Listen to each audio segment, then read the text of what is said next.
Así se llama la plática se llama ¿qué más sigue? ¿Verdad? ¿De qué se trata? A Mateo 22, 1 a 9. Mateo 22, 1 a 9.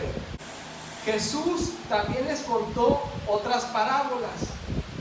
Dijo, el reino del cielo también puede ilustrarse mediante la historia de un rey que preparó un gran banquete, una gran fiesta de bodas para su hijo.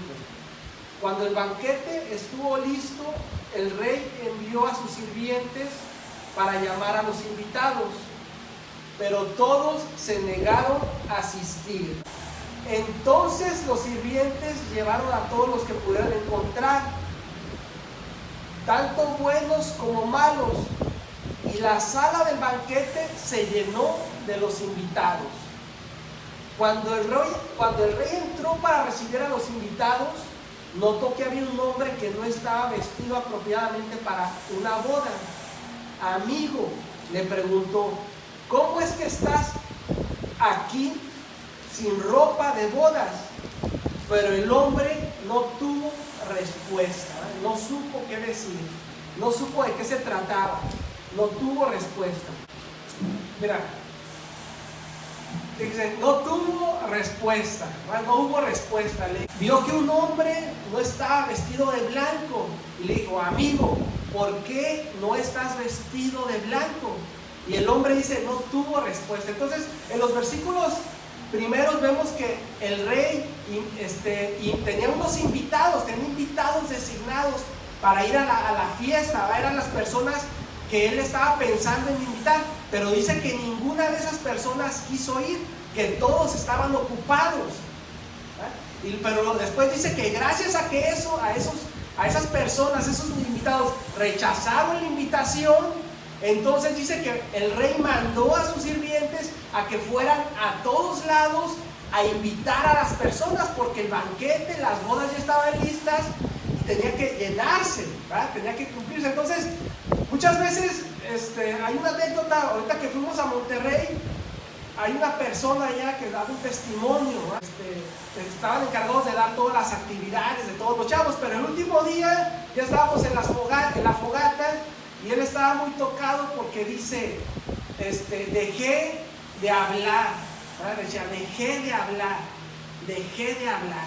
Entonces ahí nos tocó un poquito su testimonio de que se acababa de enterar que una persona que él conocía, que era cercano, pues había muerto, ¿eh? Porque andaba en malos pasos, en la droga, en el alcohol, en el narcotráfico, no sé exactamente en qué andaba, pero él tenía una carga muy fuerte porque él decía, hace 3 años dejé de hablar. ¿Verdad? ¿Y a qué se refería? Y estaba bien tocado, estaba llorando y estaba bien quebrantado, ¿verdad? Porque de todo el evento que fuimos, pues el Espíritu de Dios se está moviendo, y debido a unas prédicas que hubo, pues Dios tocó su corazón, entonces le mostró y él decía, dejé de hablar. Entonces la mayoría de nosotros, yo creo que no entendía lo que estaba pasando, porque nosotros esperábamos una diversión y que empezara a echar chistes y que empezara a hacerla pues como de payaso, y él bien quebrantado y llorando decía nada más, dejé de hablar,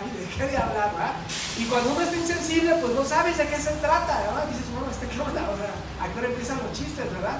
Sin embargo, luego ya nos dijo que él había sido rescatado por Dios de las calles, que él duraba una semana y media tirado en las calles, en las plazas, y que Dios lo rescató y él empezó a hablar a las gentes que la mayoría de nosotros no vamos y no platicamos, a los perdidos, ¿va? En las cárceles, a los drogadictos, a los asesinos. Pero él decía que hace 3 años él había dejado de hablar, ni siquiera la gente ya que estaba cercana a él, que estaba trabajando con él, ya no le testificaba, porque había 2-3 chavos que en las prédicas recibieron de Cristo y Dios tocó su corazón, y él cuando vio eso se sorprendió porque él había dejado de compartir el mensaje, ni siquiera su gente cercana, 3 años que ya no le interesaban, ¿verdad? Platicar, compartir la buena noticia, testificar lo que Dios había hecho en su vida. Él había sido rescatado, ¿verdad? De la oscuridad, de la esclavitud, de la desesperación, del temor, de una vida sin propósito, posiblemente una vida que se dirigía pues a la muerte segura, ¿verdad? Porque la gente que anda en esos pasos, pues tarde o temprano muere, ¿verdad? O se deteriora muy fácilmente. Entonces, él estaba bien tocado. Entonces, esta prédica se llama ¿Ahora qué sigue? ¿Verdad? Porque muchas veces llegamos a un punto donde ya no nos insensibilizamos y ya no dejamos de hablar, como esta persona dice.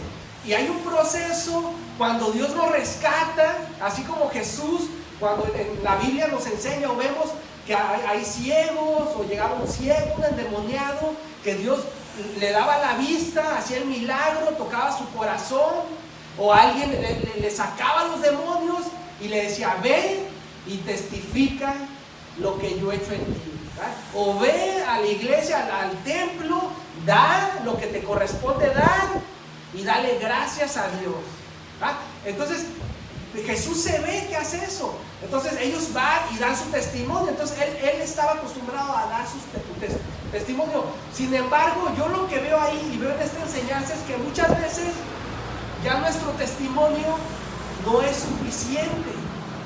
¿Y por qué no es suficiente? O sea, nuestro testimonio sirve para que Dios sea glorificado, ¿verdad? Para nosotros a poder apuntar, Dios me rescató. Pero nuestro testimonio apunta a nuestro pasado, al pasado. Ese pasado Dios lo utiliza para que Dios sea glorificado, para que la gente diga, él antes vivía sin Dios, no conocía de Dios, ve cómo estaba su familia, y ahora que conoce de Dios, ve cómo está.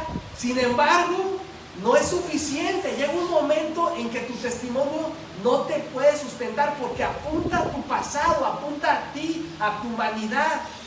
Entonces, en todo tiempo tenemos que saber que tenemos que ir hacia Jesús, conocer a Jesús, ¿va? Estar dispuestos a hacer lo que Dios, a oír y obedecer, a conocer más de Jesús, a enfocar nuestra mirada en Jesús. ¿Qué es lo que quiere hacer con nuestra vida en este tiempo? Porque el testimonio es importante. Yo estaba en una iglesia donde decían, no, tu testimonio no sirve, o sea, solamente predica de Jesús. Pero estaban polarizados porque eso no es bíblico, ¿va? Porque Jesús utiliza nuestro testimonio, pero no es suficiente, porque nuestro testimonio apunta a nuestro pasado. Y puede llegar un momento que tú te insensibilices. Yo me digo que no, adelante, te insensibilices de las cosas de Dios, porque tu testimonio apunta a tu humanidad, ¿va? Y ya pierdas tú esa sensibilidad. Pero cuando tú enfocas tu mirada en Jesús, en oír y obedecer, entonces ya no pones tu atención en tu humanidad, sino en tu identidad, en la identidad de Dios para tu vida. Y eso lo veíamos en la prédica pasada. Entonces, esta persona, yo veo claramente que a él le pasó eso. ¿Y por qué lo ves? Por cómo él comparte. Cuando una persona se para y empieza a compartir, tú te das cuenta cuando todavía tiene un nivel que todavía le falta conocer más de Dios. Porque en un principio las cosas de Dios, las cosas de Jesús pueden pasar una tontería, porque son cosas sencillas que se disciernen espiritualmente. O sea, no son cosas complicadas, sino tú no puedes engañar a Dios. Y si tú no estás dispuesto a oír y obedecer, entonces ya no vas a entender las cosas espirituales de Dios, de Jesús, porque son sencillas. Y es lo que Él quiere hacer con nuestra vida, ¿verdad? Entonces vamos a seguir aquí en la palabra. Dice,